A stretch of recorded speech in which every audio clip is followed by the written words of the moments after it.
안녕하세요. 저는 인제대학교 약학대학 18학번 김균탁입니다. 저는 현재 5학년이고 약학대학 편입 시험인 피트를 응시하여서 이제 20년도 3학년으로 입학을 하게 되었습니다. 그리고 현재 2022학년도 제12대 약학대학 학생회 도약의 학생회장을 맡고 있습니다. 안녕하세요. 19학번 김규민입니다. 현재 4학년이고 11회 피트를 응시하여 21년도에 3학년으로 편입하였습니다. 현재 4학년 2학기 과 대표를 맡고 있습니다. 주로 배우는 과목은 약에 대하여 십증력으로 배우고 있습니다. 4학년 기준으로 말씀드리자면 질병에 대하여 약물의 특징, 효과, 부작용들을 배우는 약물학, 약의 구조와 생리학적 활성 간의 상관관계를 배우는 의학과학, 약물의 제조 및 설계를 배우는 제재과학, 그리고 4학년 2학기부터 본격적으로 시작하는 약물 치료학이 있습니다.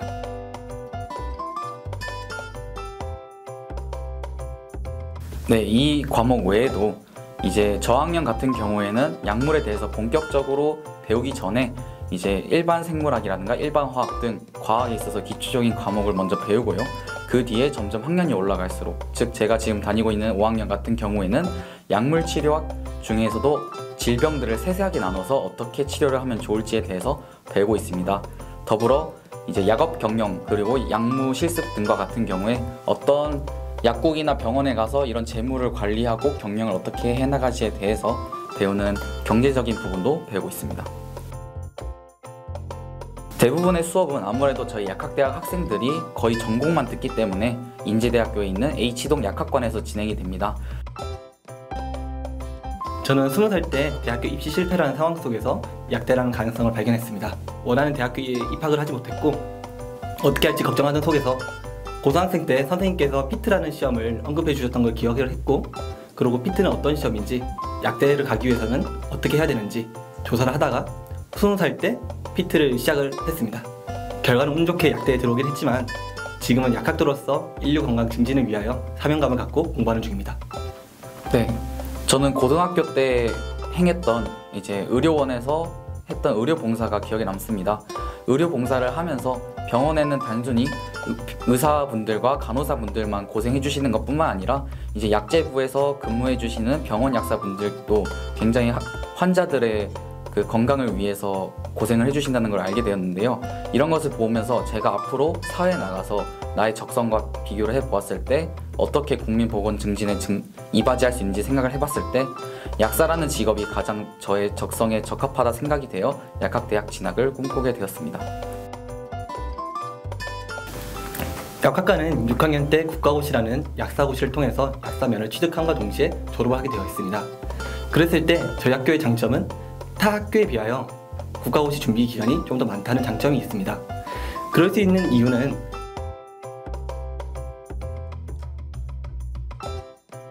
여기서 실습에 대해서 좀 더 장점을 덧붙여 보자면, 사실 인제대학교 같은 경우에는 백병원 재단이 함께하는 학교로서 이제 전국에 위치한 백병원이 유명합니다. 이에 저희 약학대학 학생들은 병원 실습을 나갈 때 이 전국에 있는 백병원을 실습지로 선택을 할 수 있어서 어떤 지역에서 우리 학교에 왔든 실습지를 다양하게 선택할 수 있다는 점이 큰 장점 중 하나인 것 같습니다. 증세가 없어지면은 약을 그만 먹어도 된다는 오해를 가끔 환자분들께서 하십니다. 특히 항생제의 경우 처방받은 일수만큼 드시지 않고 증세가 없어졌다는 단순한 이유로 중간에 복용을 중단하여 드시는 경우가 있습니다. 이런 경우에 내성균이 발생하고 증세가 악화되어 더 강한 항생제로 치료를 해야 되는 상황이 도래할 수 있습니다. 그러니 이런 경우에는 의사와 약사와 상담하여 치료를 꾸준히 이어나가신 것을 추천드립니다. 그리고 이거는 제가 이번 5학년이 되면서 이제 약국 실습을 나가게 되면서 겪었던 일입니다.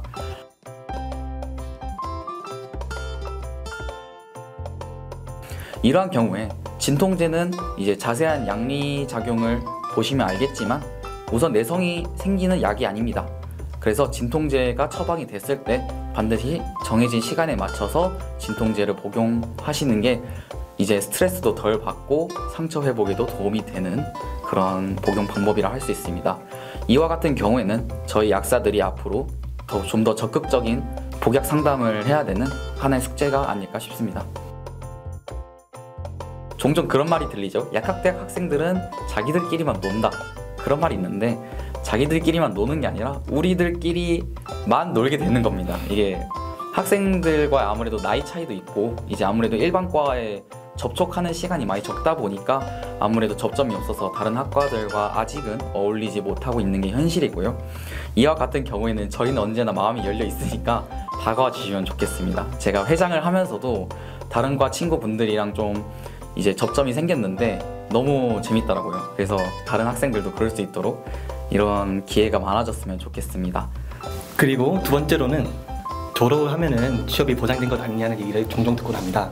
졸업을 하고 약사 공시를 통과하여 약사 면허를 취득하는 것과 약사 면허를 이용하여 취직을 하는 것은 전혀 다른 얘기라는 걸 말씀드리고 싶습니다. 약사 면허가 없으면은 약사로서 일을 못하는 것은 맞지만 약사 면허가 모든 일을 할 수 있게 해주지는 않습니다. 하고 싶은 일, 그리고 들어가고 싶은 직장, 그런 게 있다면은 타과생과 똑같이 저희도 노력하고 공부하고 대외 활동을 통해서 인맥을 쌓고 그런 노력들이 있었다는 점을 좀 이해해줬으면 감사하겠습니다. 약사는 곧 AI 그리고 자동 조제에 의해서 대체될 직업이다 라는 말이 있는데, 이에 대해서는 사실 약학대 학생분들도 많이 걱정하고 계시는데 제가 단호하게 말씀드릴 수 있습니다.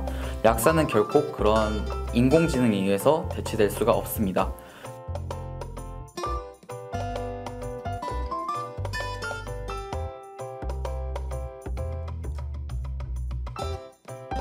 결코 AI로 대체될 수 없다는 말씀을 드리고 싶습니다. 네, 학과 동아리는 여러 개가 있습니다. 일단 어쿠스틱 동아리인 어필, 그리고 댄스 동아리인 엘도파, 그리고 볼링 동아리인 팜링, 축구 동아리 버거킥, 농구 동아리 약슈터, 그리고 마지막으로 기독교 동아리인 CPF가 있습니다. 그리고 하나 더 빼먹었네요. 생활체육 동아리인 인바디까지 있습니다. 네, 이런 여러 가지 동아리가 있어서 학과생들이 아무래도 일반과 학생들보다는 나이 차가 좀 나다 보니까 중앙 동아리 들기보단 저희 학과 동아리 들어가게 되는 것 같은데, 이제 앞으로 수능으로 이제 1학년, 2학년 20살 친구들이 들어오면서 중앙 동아리도 많이 가입을 하고 또 이제 저희 학교 동아리 이런 언급되는 동아리에도 좀 더 활성화가 되지 않을까 싶습니다. 올해 여름에 했던 배약체전이라는 운동회입니다.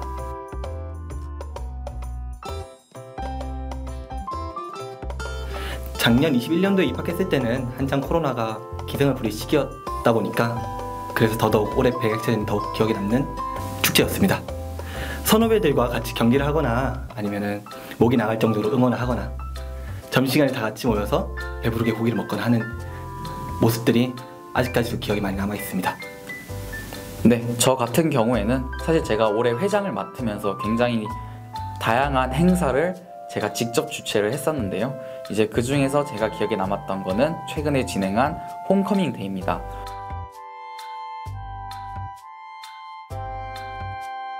이제 많은 학생들이 말하기를 이 행사를 통해서 좀 더 우리 학교에 소속감이 생겼다 라든가 선배님들 정말 멋지다, 그리고 나도 졸업을 해서 이런 멋진 선배님이 돼야겠다 라는 등의 긍정적인 평가가 많았던 만큼 가장 기억에 남습니다. 인지대학교 약학과를 입학하기를 희망하는 수험생들에게 말씀드리겠습니다.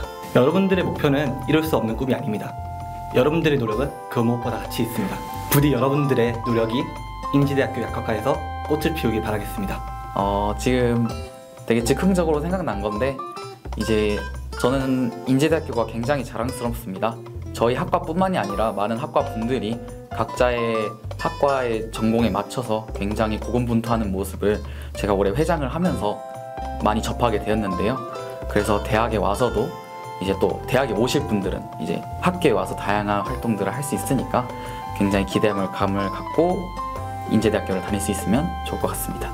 네, 이상입니다.